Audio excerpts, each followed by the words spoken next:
You're going to take a split stance position where the weight is 50% distributed, 50-50.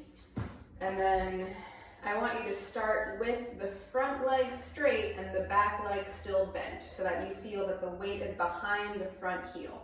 This is going to be the starting point for any kind of split stance positions like a split squat, whether it's front foot elevated, rear foot elevated. So it gives you a nice idea of what the top of the position should look like and feel like. In terms of look like, we have the hips right underneath the rib cage, not arched, so ribs are down. And we also want to make sure that when we tuck the hips, it's not a push the hips forward, but they stay beneath our rib cage when we tuck. That's how we get the front hamstring and the oblique to work together. And then when we turn the hips toward that leg, we get the inner thigh to join in as well. I'm going to have you put your hands on a wall and you'll calibrate your stance to make sure that you can push yourself further away from the wall, and you should feel your abs turning on. Not your middle ones, but globally all around you. So now from this position, here's where I want you to do your breaths. So back foot is on the ball of the big toe. This heel is the one mainly pushing down. You're focusing on feeling inner thigh, hamstring, and abs.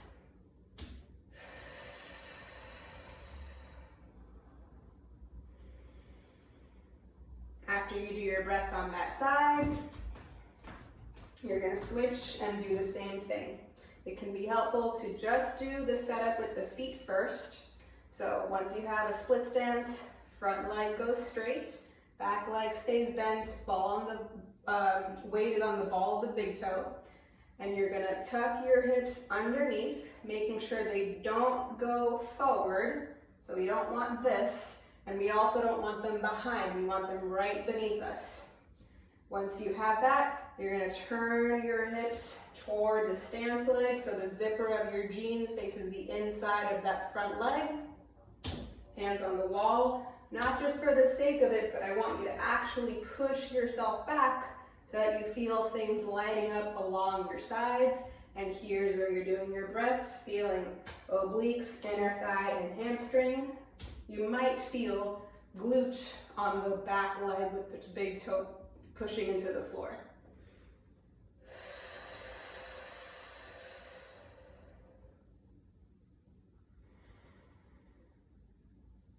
When you do your breaths, you'll feel expansion not just in your backside, but all the way around in your chest and your sides as well.